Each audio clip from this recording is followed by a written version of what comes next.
So you're not born Myk right now. I'm not impact right now. He's got you to rapping right now. Come like you get beef. Because da nga am attention su fekkee ne da ngaa ñëw comme yow for instance tey nga toogoon fii sa fellow presenters yi nga nekk di this guy every day si sa platform and everybody else is talking about you is that not bringing traffic to what you're doing? It's gonna bring traffic. Exactly loolu moo nekk di happen. Okay. But it's not like comme munam la because munut dara like I said. Yéen su la waxee Myk munut dara Myk tam mu ne yow mu leen dara like kan si yéen moo munut dara. kan moo mun okay wax bi moo nekk nii you dissed us and obviously da nga expect a response. You get a response su fekkee ne da nga feel ne munuñ dara xanaa nekkul ne da nga war a respond nga ree ñu pak because munuñ dara. Okay. All the responded. Okay so léegi fast forward from 2017 boobu noonu. but right now 2025. right xam nga after mujjee naa respond. non respondul de. lu mu def loo ko ooyee. lu mu def moo nekk dafa respondul xam nga lan moo nekk respond. ma ñëw ma ne la ne boy daala boo sol nii da nga ko sàcca mbuba bi da nga ko aawa tubéy bi nii bu saay la responding moo nekk daala bi suma bos la fii laa ko jëndee tubéy bi non du moom kii moomu ko maa ko moom mbuba bi nii abu ma ko understand nga in fact everything sax lii yëpp man maa ko jëndal suma bopp receipt yaa ngi nii that's the response. Okay you are making sense because everything that was said si seen diss track bi back in 2017 it's not been address dara just like nu mu buggee daw bi nii tamit and mu ngi cool mun na koo daw su ko neexee but xam nga lan mooy problème bi daw bi caw bi dafa nekk di ñëw rek ko nekk di caw rek. So ngeen ñëw with respect so léegi why did you feel the need pour ngeen respond now after publicly saying ne doo leen respond. LJ moo ne duñ respond. waaw LJ waaw because yow amuloo woon problème with me. amoon problème moom moo dugg si problème bi so the reason was we was working on an album. So album bi after comme yaa ngi liggéey sa album jotuloo record nga song si waaye jotaanguloo song si yow yaa ngi si loolu nga nekk mentally current album bu ñëw waaj a drop so si loolu lañ nekkoon understand nga so basically nga naka la ñoo jotee suñu album bi pour naka lañ ko mën a naka la ñoo defee things that we plan for it there's a lot of things loo xamante but then bu ñu demee finally jot album bi and ñu ci diggante mu ñu dis after loolu 3 other times bro ñu ngi free amul dara lu ñoo def you know what? How about we just lyrical exercise and shit? And I'm gonna look funny. Just lyrical exercise muy daw.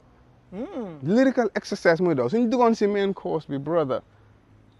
So pour yéen, so my understanding, this is not something that you take serious. It's nah, just bro. Okay, let's go and play. You're just having fun with it. You're just having fun with it. Yeah, you're just having fun with it. Boy, you develop what you been up plus, but I'm hang up. I feel motivated to write some raps. Okay. Yeah. So far so good. How is it going? Like, are you enjoying the fun? I'm not enjoying the fun because dafa daw fun bi. Fu mu war a neexee la dawee. Gars yi mënuñ dara duma leen respond. waaye Myk dafa leen ooyee ABC rappers. waaw ABC rappers su la gars yi disee. su fekkee competition la. yow su fekkee mënuloo dara nga dis ma. du dama war a kontaan pour ma end sa carrière. du ta ñëw mu def loolu. So you feel ne ba léegi waxagul fi dara loo xamante ne dafa get under your skin. Bro man if you know the type of person that I am you know that ne okay man I don't take these things serious. Okay. Comme dugal si net bi waxal du la ne wala dugal si song dis ma boy I get dissed a lot and boy you know comme nu starting nu doon disee faale wuñ ko I get that a lot from a lot of artists but duma dee faale so duma dee yëngal things like this don't move me. And I have no come through that I have things to worry about outside of the music daily life so outside being an artist I'm a normal person boo xamante ne dama dee am struggles dama dee xam nga feel léegi-léegi nga am yoo xamante da nga ko dee def muy feel like I have things to worry about outside this music as well. So I don't even pay attention to it I don't even look at it. So now lu ma bëggoon ñu def mooy let's do a lyrical breakdown of the Respectful. Wow, let's do a lyrical breakdown. Wow, let's do a lyrical breakdown of the Respectful. All right, let's talk about what you want to talk about. Yeah. There's a part because you can talk on behalf of LG as well. Yeah, I can do a little bit. Wow, because you're been at the song together. Yeah. There's a part from where Myk dafa leb xaalis pour indi dip. Understand what I mean? Then how much I don't know. Yeah, basically, you know the lyrics. Basically, the point is. But I'm going to explain. I'm going to lyrics, please. Finger accuse G. Mu leb xaalis pour dem isi dip. Yow tam nga dem si Bintu leb ko xaalis pour dem isi dip.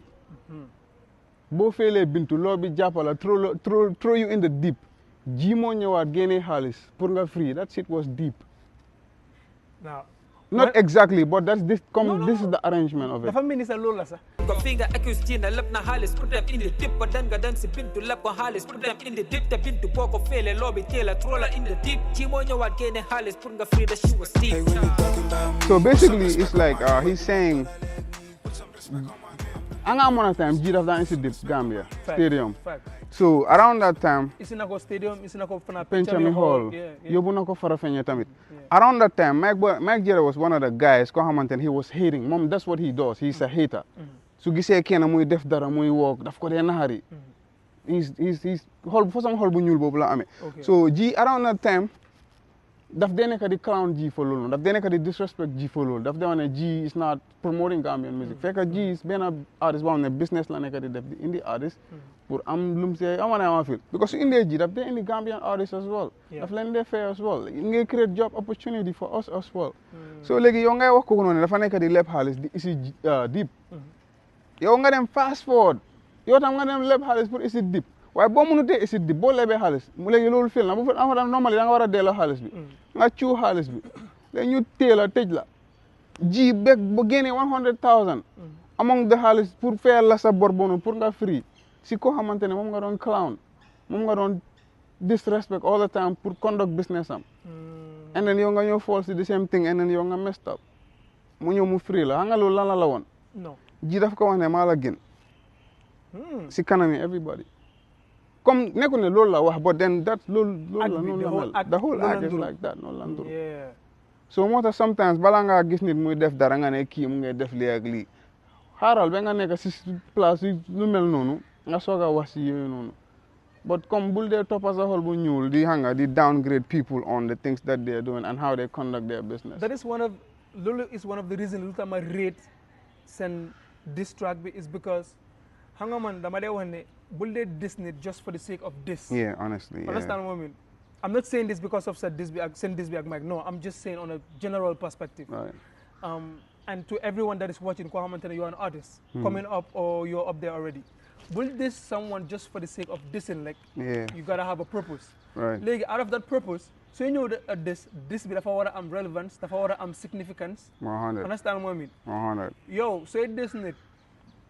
You gotta dig up dirt. Neko nga just ñëw rek nga ne kii mënul rap. Understand? Baasa mi dañ weak. That's what he does. Loolu is basic. That's the basic stuff. Loolu man waxuma loolu yaa nga ne moom moo sa wax la rek. Déedéet man dama nekk di wax on a general stuff. On a general stuff moom loolu la def. So man maa ngi advise everyone. Loolu moo Myk sama la ne nga wax ak man waxuma ko de. So man loolu moo tax ma read seen this because the whole this from start to end. Yeah. yéen no make revelation. Yeah. Loolu moo tax ma ne we do a lyrical breakdown. Of course, bro. Every dirt boo leen ko xamal yéen a ngi ko reveal. Sometimes da ngeen dee just jox hint. It means that there's something coming, something deeper than that. Yeah, and he knows that. I'm not more than doubt this. Because I'm saying it because man, I consumed the song very well and understood every bar. Yen Nicola Wendy just say things out of the blues. You took it personal, like it was so intentional. Not personal, intentional. Yeah. Okay, you were so not personal. It was intentional. Exactly. Like I said, lyrical exercise. Like. Exactly. Every bar was intentional. But you can tell me. These people, I'm not looking at Hamal Myk. It's a lot, bro. So, my Lola boy right now, when you discuss about Luñ Hamal Myk, Balama get to Lulu. Luñ Hamal Myk is just, Luñ reveals the song, it's just 20% of Luñ Hamal Myk. So, I'm about there's more to it than what you just gave? There's 100 times more. But I don't think he's ready for that. So, yow lan nga ñu mun a because already wax nga lu bëri ba pare lan nga ñu mun a waxaat loo xamante def ñoo joomal about him what soo leen buggee leen joomal sotti leen ko essence bem dugga si lii bem respondant soo leen buggee lu push leen ko yom duga. So dama bëgg a wax ne there's something dark, something deeper. Oh, there are dark stuffs yoo xamante ne kii daf ko dee def. You tell him. Yeah. Like what? Like it's a lot, bro. Like he's manipulative. That's one thing. But in what? Especially towards women. In what case or cases has he been manipulative? Boy, gis nga Sacha buñ ko jiñ bem demoon jël. Ma la waxee ne mu ngi si yooyu ba léegi. You want to tell me that Myk is a thief? Mu ngi si yooyu ba tey. From your own perspective? Yeah, mu ngi si yooyu ba léegi. And then am nañ ay evidence yoo xamante ne ñu ngi leen amee. Understand nga su biif bi di continuer evidence yooyu noonu léegi xam nga naka la evidence yooyu noonu nekkul ne comme ñun dañ koo wax de evidence yooyu noonu yoo xamante ne ñu ngi nekk on recorded comme am nañ ay recorded conversations yoo xamante ne Myk mu ngi traité ay nit pour dóor leen Myk dafa jigéen traité ay nit specifically jigéen so su buggee ñu reveal loolu na Myk is not a woman beater. we gonna put it on songs comme yaa ngi dégg voice am mu ngi traité pour dóor jigéen Wait. On a song. Léegi ñun duñ ko wax ci song bi dañoo play voice record bi ngeen dégg ko. So it means ne. So waaye xam nga naka la. Na respond. So it means ne if Myk responds again. That's the end of his career. Next song. No, you have a... no. Dañoo flirt with him because it's supposed to be fun. Dañoo flirt with him. Anga gaynde su capee chop. Du dee ñëw chop ko direct daf ko dee dóorangum nii di foyee wangum ak moom. So we're gonna play with him ba si kanam ñu soog ko.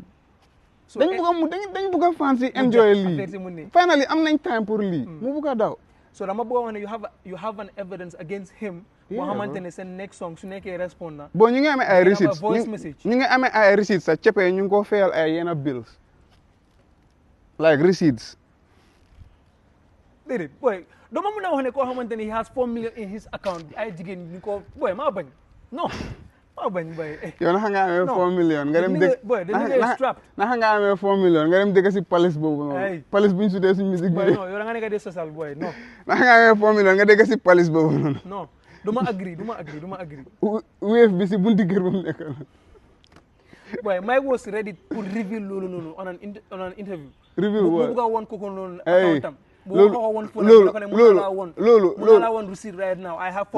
loolu soo ko buggee comme nga bëgg a wone ne yaa ngi amee like 7 million si sa account all you need to do is 4 million la xama 2 million which was it 4 million but all you need to do is da nga dugg si lifin bi si app store bi nga download app yoo xamante ne la dee mën a defaral fake bank accounts yi nii and then nga ko woon nit yi and then xam nga ne this bank account shit la dee use pour scam nit yi moom la dee use pour leb baxa maa ngi amee 4 mille abal ma lii yow naa la fay booy man 4 mille la amee so dama bëgg ne AI lam nekk di use exactly AI shit bro AI lam nekk di loolu nga ma bëgg a wax no man Myk Mohammed is very legit for that shit maa bañ I bet gis nga pale sam bi and yéen out of everywhere that you could have shot your diss track ngeen dem si bunti këram non si police bi no yaa very tax boo noonu léegi dañ change tur bi foofu mooy police bi léegi so whose idea was it pour ngeen dem foofu noonu pour ngeen xam nga the idea is like Myk dafa foog ne dafa petty but he's not nga Myk fu petty am amee foofu lañ dooree fu mu petty ba am foofu lañ dooree so it's different levels to the shit comme just because the fact ne maa ngi toog waxuma dara awma problème ak kenn understand nga not that I'm a problem again. Then my def luma nahari, but sometimes I'm like, it's not worth it. Just letting this slide. But then that doesn't mean yo danga wara talk di ma dugal si ay email nono. So much dugal I'm gonna get in that mood. And when I get into it, man suma he hanga nakala. I'm ko he mu je. Duma togn, duma door dara, but if you wanna take it there, you dem. So lama bo ne so Myk decided to get this out of lyrical confrontation. Mu get it out of the booth. Mu ñew out in the streets, like let's take it in the streets. Are you prepared for that? I'll tell you what. Because Myk got goons out there, bro. I'll tell you what you don't know. Myk tapet la. Boy, you're not interview bi nak den ko arrêté nak. Uyuma. Do fi mëna ñew nga ma no. Uyuma, okay. You don't know Myk, boy. Gis nga mus nga dégg Myk. Amna moma groupe am bi am nañ anywhere else. Comme léegi-léeg da ngay dégg Métis gang ñu ngi am problème fii léegi-léeg nga dégg LGN Suisse ñu ngi am problème fii la ne léegi-léeg nga dégg gars yi ñu ngi am mus nga dégg Myk gars yi am nañ problème fi anywhere else. Well, because Myk is too civilized. Exactly moo tax ma ne la ne tapet la. He's scared bro. boy yow ñu dem sa bunti kër ah ñu ngi shoot music video yaa ngi si biir kër bi nga bañ a génn. dama boo Myk was. He was inside because LJ bu mu dropee free a little bit of snippet boobu noonu nga moom mu ngi doon def like a video of selfie video muy hanga downplay lu LJ doon drop noonu. seetam la nekkoon noonu because hanga nekk boobu noonu. LJ am na benn waayam bu fa dëkkoon LJ dafa daan mën a dem so LJ knows the house comme the specific néeg bu Myk nekk LJ dafa daan dem balaa ñoo Myk di fa dëkk. xanaa Myk nekkul un kiram la dëkkal. non kër boobu moom non foofu is rental. luwaas la but anyways am not man nekkuma di clown loolu it's not noonu because sanga nit ku nekk foo dëkka foofu nga dëkka but then just to clear that foofu rental la LJ daf daan dem place ba balaa ñoom Myk dafa dëkka so Myk mu ngi woon si biir kër bi and then ñun balañ faa génn ñu ngi def vidéo ñoo ne bo ñu ngi sa bunti kër su fekkee ne he was a violent type we are not violent but ñuñ àndal they're crazy but then ñun duñ nangu loolu sax understand nga this is musical foofu lañ bëgg mu am Myk dafut a génnee lii foofu noonu waaye tam su ko fa génnee dina xam lan lañ dee def si jëm bi. waaw digga la nag maa moom dañ dee tase si. dina xam lan lañ dee def si jëm bi ne woo caaxaan duñ fa dee yóbbu. non maa gars dañ dee tase si jëm bi. comme Myk bugguma li mu nekk groupe pet sax na nekk maanaam moom nii sax nga élite foofu noonu ñu ngi fa am lifin vibes ñu ngi fa amee boxing ring. su bëggee ñu dem si ring bi maanaam moom ñu taxaw ñu fight. fist fight. non mu sol glove boxing. ok boxing. ñu fight. ñu all streamers yi gars stream ko nit yi seetaan ko. No, come just to tell you, Myk. How prepared you are. Yeah, but I know it's not gonna get there. No, because at the end of the day, we're all civilized people. Man, I'm civilized. I believe na Myk tamit civilized na to a certain living. Yeah. Fogo mane musna dega heham. No. Moda bodon letelo mane he's too civilized. His name is too out there to engage in stuff like that. Yeah, so you know. Moda damodon tonyo de wane nda suko yobo sisters. Yeah, why tam suko fa yobo tamit. Because we see that sometimes that gonna happen. Yeah, so happen etam. Yeah, I'll be happy to fight. Down with that? I'll be happy to fight Myk Jayda. I'll be very happy. I'll fight Njol. Life in Njol agathala. Ndama yegun Njol. Okay. Thank you, bro. Yeah, yeah, I'll be happy to fight Myk Jayda. I'll be very happy for Mataha you fight me. Yeah, I'll be happy. So my again Myk allow not gonna propose. Well, Myk is your bro though. Bro, like in what sense? Myk is not my bro. Is that your bro? No. So at some point, so let's squash a beef and more. No. Beef hanga na kala mo squash. Either lunch start na you continue ko, or mu dem taxaw on national television mu apologize. Yeah, then you know we're cool. But su lolu amut. Understand nga? Man, I'll be happy pour man ak Myk ñu nekk enemies forever. And not ne dama ko amel hate or anything. Understand nga? I don't want to be friends with him. Buguma nekk xarit ko xamantene daf de saacha. Because mun nga ñëw suma side, who knows lan ngay saacha foofu noonu. How much I feel. So I don't want that nigga anywhere around man suma nigga. Or so is that deep now? No, it's just like someone telling you they don't like you. You don't have to be around that person. Okay, then I respond the same energy. Yeah. Someone wahene lagoloma. I don't want to be around you. It's as simple as that. Okay, at some point, come local way, the beef gets squashed. Will you ever work with Myk if he invites you on a song or so apologize. Yeah, dinañ ko balal. So apologize, dinañ ko balal. Waaye da nga gis ne musoon na mo bëgg defal ñun song. Myk musoon na mo bëgg defal yeen song. Yeah, but he didn't get to propose it. Waaye musoon na mo bëgg defal ñun song. But then the thing is man bëgguma liggéey ak Myk. But Hara, let's talk about that. La mo la won ne Myk dafa bëggoon na def song ak yeen. How? Did he say it openly or he came to you people? Like, hang on, man. Interview, man. You'll hear that. You'll hear that.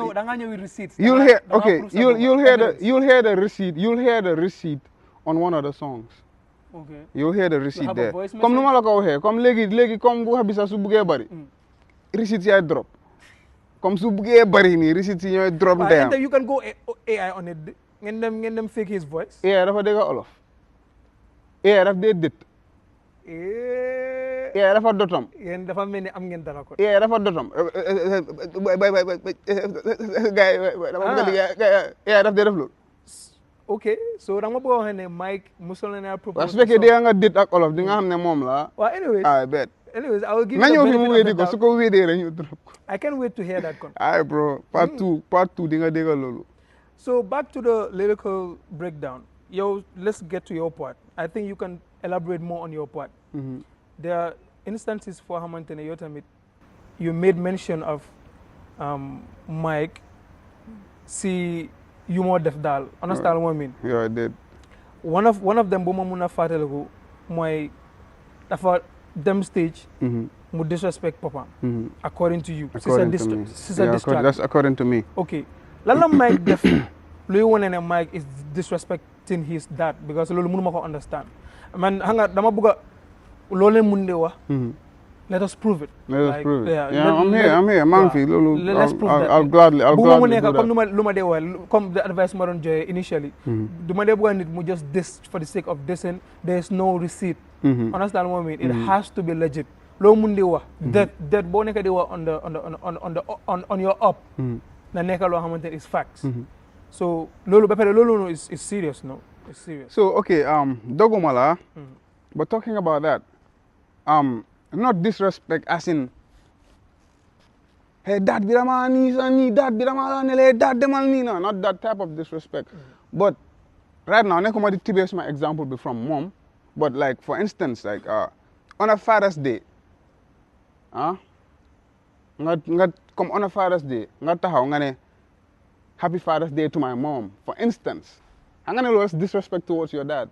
Facts. So yo, so they may on stage, right? As an artist. Ngay perform. Ngay wax yo xamantene about your dad, like a song. Song bisa dama ko ut gisuma ko, but then I remember the performance. Okay. There's an actual song for it. There's an actual song he made about family ak you know. There's one he did put domam bi. He's not in his life. There's one song he did trying to explain, manipulate the kid, apologize and shit. And then on domi Myk. So and then Neko did take responsibility. He's a deadbeat. Neko si life at all. Closest people, they are closest people to Myk. Do they must discuss about guy. So talking about his dad, there's this performance he made, and I remember there were some relatives some yoo xamante ne ñu ngi woon si show bi. ñoo xam ne dafa xawoon a bokk ak either dad or something ñooñu dañ mujjee mer gars yi ñibbi si show boobu noonu. Because boy duma mun a bokk ak yow papa ma ñëw si show and then you disrespecting my dad ñooñu dañ mujjee génn si show boobu noonu gars yi ñibbi. They walked away. So Because of what Myk was saying. Yeah, yaa ngi perform and then the words loo nekk di wax about your dad is not fruitful. So it's like yo, if you're not talking about, that's disrespect. Come on, how I was raised. Sa papa ak nu munti mel at the end of the day, it's your dad. That's the only benn papa bo non nga am.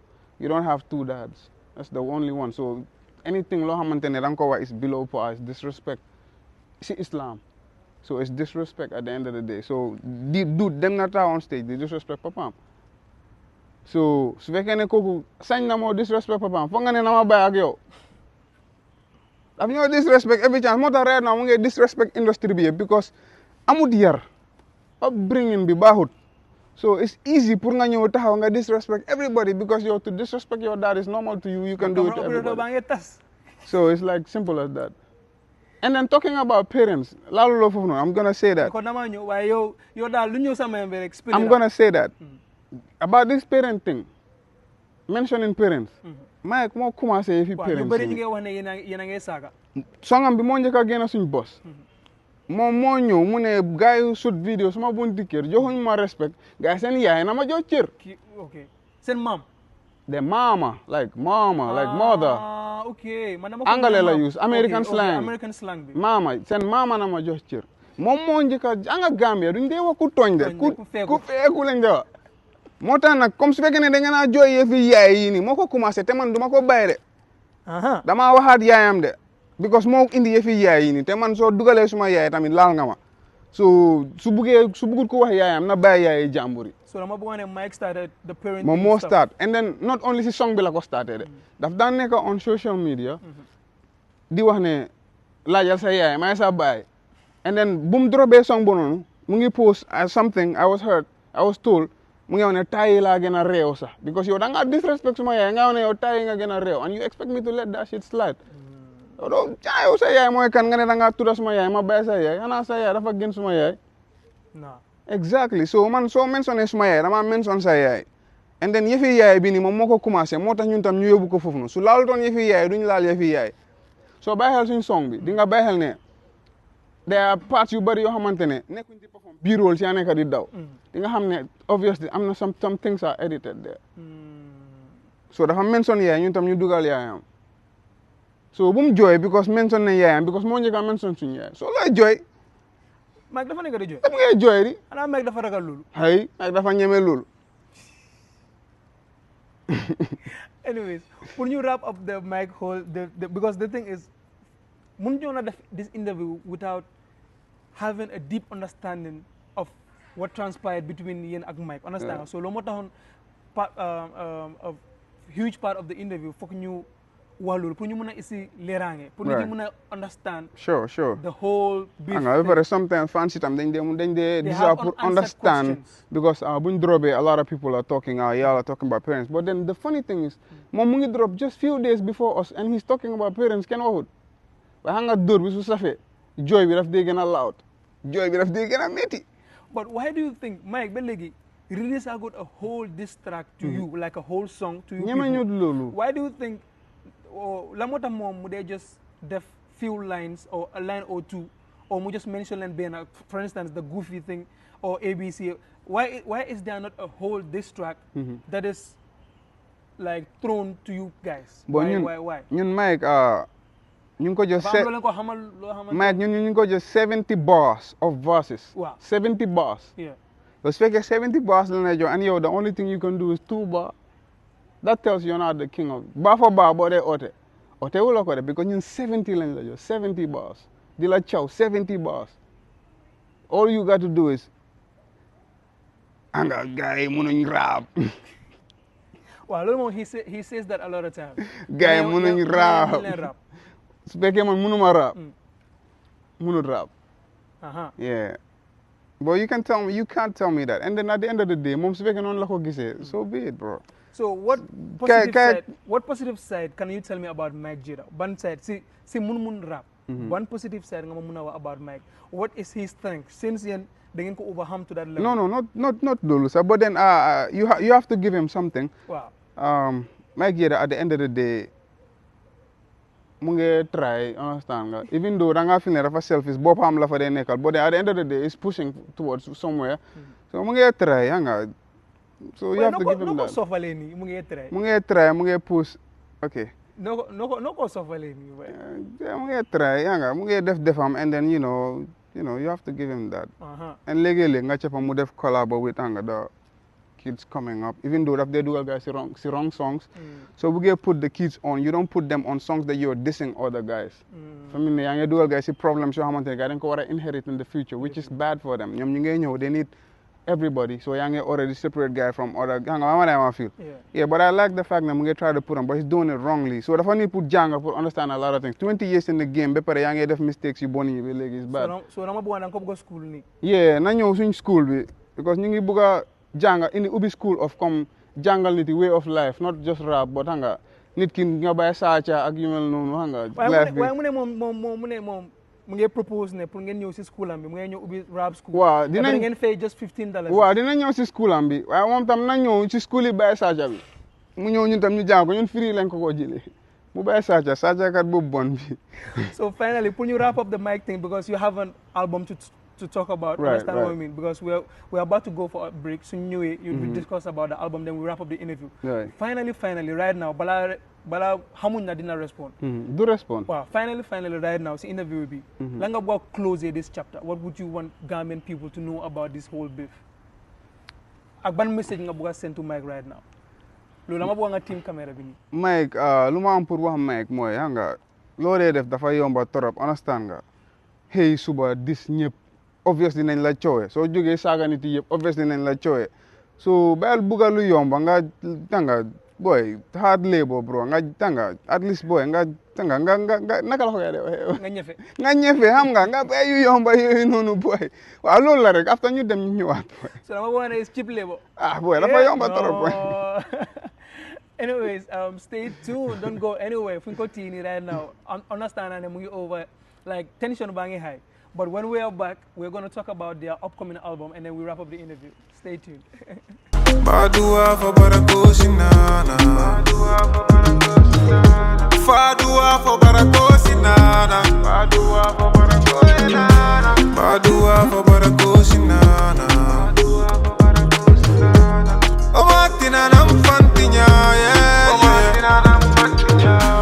Welcome back from that short break. Everything that was said here is just for the purpose of clarification. Understand? There's so much going on, and then we feel that the fans come only explanations because so guys may see Boofy release diss tracks, and the fans don't really understand the nitty gritty of everything that is happening. Because then, as interviewers, we are not doing justice. So I feel that everything has been made clear. I don't know whether there's something else. I think basically we've said a lot. It seems like I'm not learning a why man learn la ham mom num bon mo at least Myk tukina dem na fi fana amona transit sabe America, I don't know. Transit. Wow. Okay. How mom from one on destination up? Why xam nga ne transit la? Well, xam na ne transit la because mom si ba mention on nako. So duggé Google right now. Transit do xam nga ne transit do official visit. Which is true. Yeah, so transit la dem. So luta mo lolu moy at least maybe how many music mo tax mo tukki way gis nañ ne tukki na so lolu nonu it's kind of an achievement. So he's doing well. Transit na America dal. Transit na. Man, how much fan mo nekk his final destination? Why gis nañ ne comme ala bi la demoon waaye transit na America dal. Boy kii bëggul ma wax anything positive about Myk boy kii boy li problème am. No, it's not ne anga it's not ne comme bëgguma wax lu positive. I'm telling you the actual facts. Am nga doo mën a ñëw understand nga ne ñu ne yow da nga tukki da nga dem America fekk yow demuloo America da nga transit nekkul visit so because ne transit la mun loo ne da nga dem America demuloo America because duguloo si street America duguloo si dëkk bi yow dañ la tëj ci benn box after ñu dugalaat la si plane bi nga dem si àll bi fële it's not a visit that's a transit. Léegi yéen nag yéen dem ngeen. demuñ fenn. jéena. waaw ñun claim muñ ne dañ dem. boy suñ claim moom ñu ne boy ñun dem nañ America. kon Myk mu seen kaw de. si àll bi la demoon de. kon Myk mu seen kaw at least nu mu bon moom dugg na plane dem na. waaw Myk léegi musique moo ko yóbbu. non musique yóbbu ko. léegi moom léegi lan la demaloon yow loo si xam. fa demoon takki jabar. dafa demoon la. fa demoon takki jabar. like for real. te dafa leb xaalis pour mun a dem. like for real. si process yooyu la nekk daal. pour taka jabar. dafa bugg a kayit. Anga dëkk baa ko soof anga dëkk bi dafa métti nag so you have to give him that he's smart. dëkk bi dafa over métti so dafa bugg a xam naa dafa bugg a jigéen foofu noonu. anyway so si tànka yooyu la nekkoon transit waaye demut America nag ba xam naa ne plan am mooy pour dem foofu noonu ba demangu fa.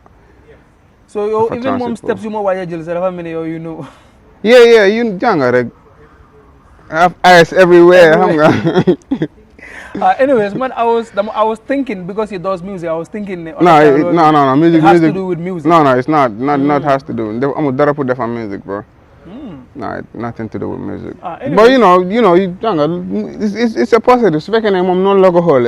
Yeah, it's fine. Tukitam is good experience like Anyways, mom suñu fi mom dina ko leral. Du ko leral fen kar la. Boy, yow Myk foog mu defal la bagage yow man dama foogoon ne LG su ñëwee la moo gën a lii waaye yow yaa gën a petit LG. non LG moom a gën a petit. like man half of LG lu mu ñemee na wax man lu ma ko ñemee wax. anyways. waaye xam nga tamit luy problème bi mooy moom moo ma dugal si lii. man I was peacefully minding my business moom moo ma si dugal te man dama la wax ne man su ma dee xeex dama xeex mu mut. yeah so that's how I do it. Anyways pour remind leen like LG is a little bit under the weather. That is the reason why he couldn't make it. Dafa feebar. As we speak, tey si suba dafa dem si lopitaan bi. So we wish him speedy recovery and we promise you moom tamit dina ñëw fii ñu am his version of the story because one-sided. Although he's speaking for both of them, while we feel that LJ tamit has more to say about this whole thing. So to make it make sense, LJ has to be here, right? Yeah, but I'm speaking more for myself. More for yourself because more and a little bit for him. Yeah. For yourself. I think the only part I spoke for Monica about the lyrical breakdown of his verse, exactly. Yeah. But so I'm LJ speaking for myself. LJ dafa war a ñëw mu def a lyrical breakdown. Yeah, lyrical breakdown. So hopefully anytime soon we'll have LJ. Moom si boppam moo ko isi gars ñoo ñëwandoo. Alright, no worries. Then we have LJ moom kenn. Moom kenn, sure. So fi mu nekk nii due to time constraints, you have an album that is already done and dusted. November 27. November 26 listening party. Nañ la invite. yow sa crew bi understand nga ngeen ñëw loolu laa doon xaar ma bëggoon a déglu sure mënu ñoo xam nga dafa am yenn yoo xamante ne mënu loo koo def xam nga boolewuloo si yenn nit And then you're one of the guys that's really pushing the culture out there. Hanga just fancy hanga platform bini pour guy am clarity.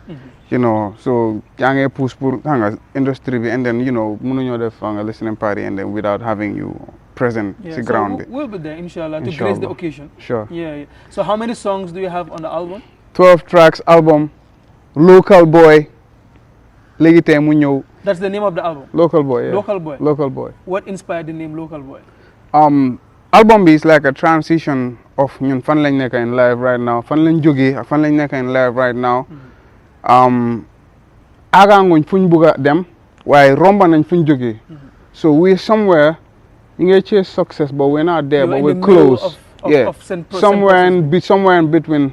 How many am I feel? So, I guess the album cover will explain a lot of it. Yeah. So, basically, it's that feeling neka in life. Santa yalla fuñ jógee, alhamdulillah fuñ nekk tey. Yeah, that's the main idea. But nekkangut, and it's the local guy still. It's that boy still. Wow, comme nu ma la ko waxee the last time before living moment moo ne la ne Gambia say moo nekk artiste bu gën a nasa so ñun artiste lañ and then foog naa si artiste lañ te foog naa si artiste yu gën a versatile lañ bokka waxuma ne ñoo nekk the most versatile but we're one of the most versatile guys and then music lañ nekk di def art la so we try to touch on everything that the fans like léegi-léegi nga def dara gaay bëgguñ ko but at the end of the day yaa ngi try different things. Yeah, basically, man, I love the challenge of doing that. That's what keeps me going. Yeah, the challenge. So do di yombare comme lu say def man dama bay. So yan artists ngeen am on the album both locally and internationally? No international because it's local boy. Local boy. It's locally made. Oh, facts. It's locally made. Local boy for a reason. Yeah. So I'm named ST, that's Barako. And then we have Uche on the album. We have Antu Adispaki on the album. We have Whitey on the album. Jacobs on the album. That's my little bro. Momtam, he's doing his thing. Shout out to Jacobs. One of the most talented guys out there. But hang very soon, Yantam, they're going to go because he's also doing his thing. And then Momtam, they're going to spotlight very soon. Bro, you got big names on the album, bro. Yeah, we got big names, big local names on the album. Wow. So, are we expecting any concert? Not really. This year? Not this year. Okay. And then not for this project as well. Okay. Project being what we want to do, Monica, drop project B because project be waron na gena bu yaga but then delay and so hanga so neke independent artist sometimes they wanna these setbacks so that do they yomba. Especially finance. Yeah, especially finance. So lo mota affaire yaga way parena. And shout outs to J Live. More ligay at least 75% of the project and then more master all tracks. Jacobs tam amna si loho si tracks si Seka beat amna loho si tracks si shout out to everybody that worked on the project, all the artists, all the producers, everybody comment and contribute in one way or the other. Shout outs to everybody basically that. And shout out to fans tam yen mi nga xamne yena de stream suñ songs yi and then yena ñu def support. So nekoton yen dañoo pack suñ bagage and shout out to you guys as well having us giving us these platforms pour ñu ñew. It's all love. It's all love. We are doing it. Basically, we are doing it for the passion. For the culture as well. And then also, billion and hale you were after and at least you am nit yo xamantene doing things right. Xamantene hale dañu roy ci guy people like y'all Yeah, basically. So what song, say album, what song stands out for you the most?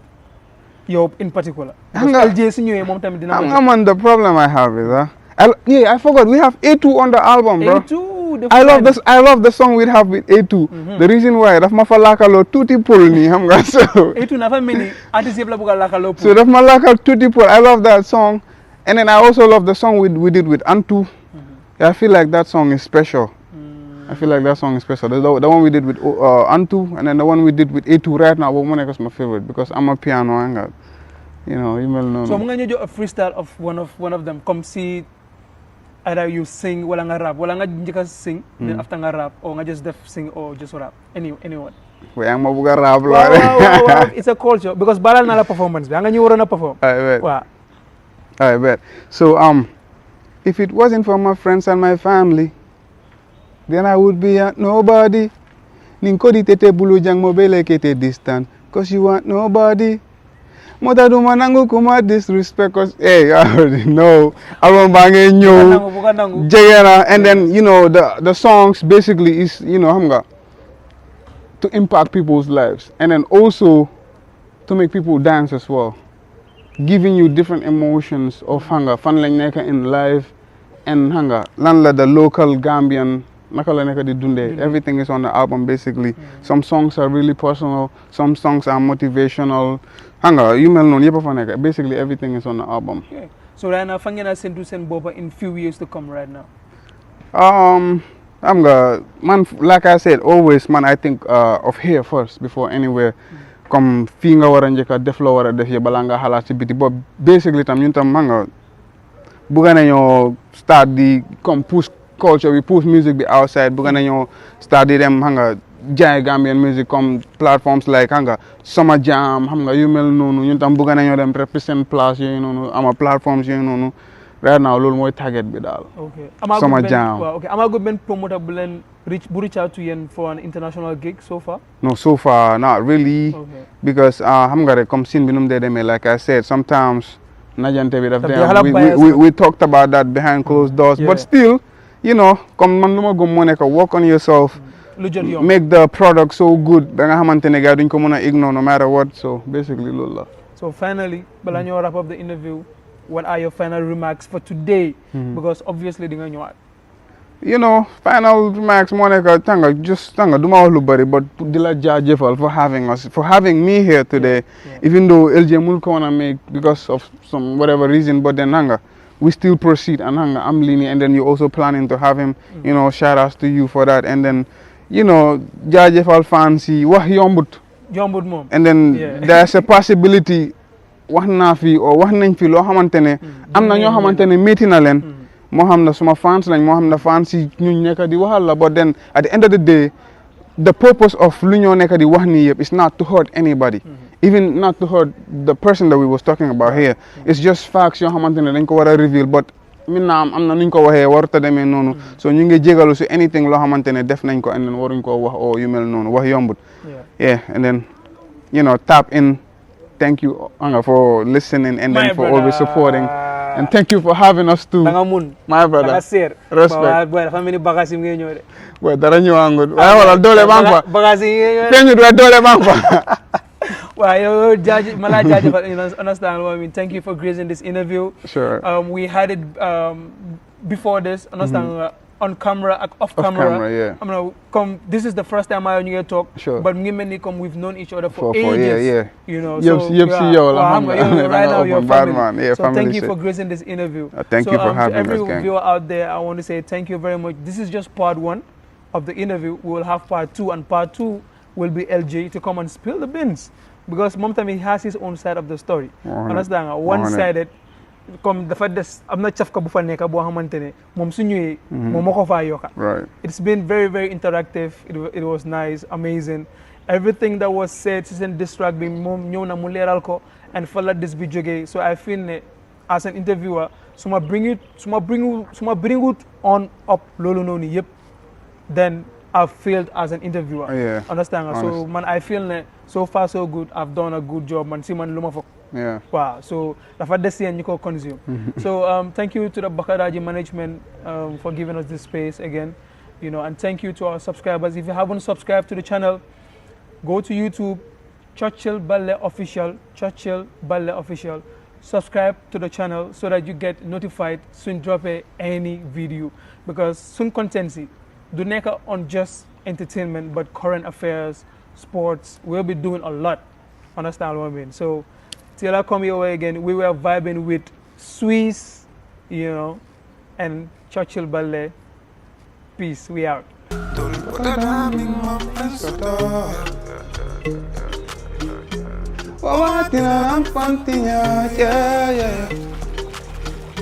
Badua for Barakosinana. Meta katala wato lesita, yeah.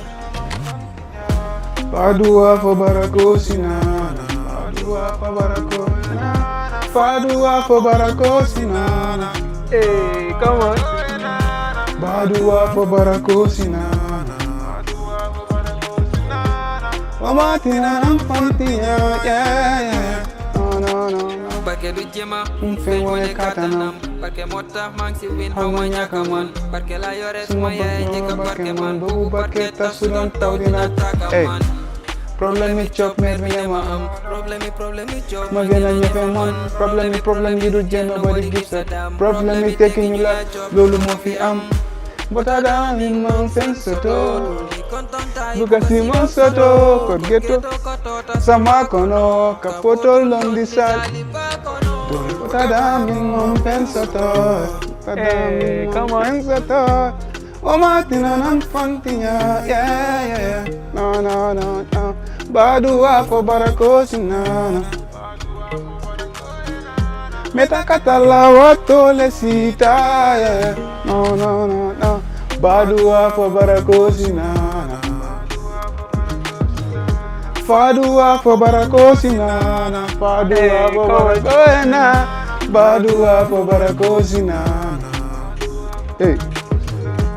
Omatina nam fantinya, yeah.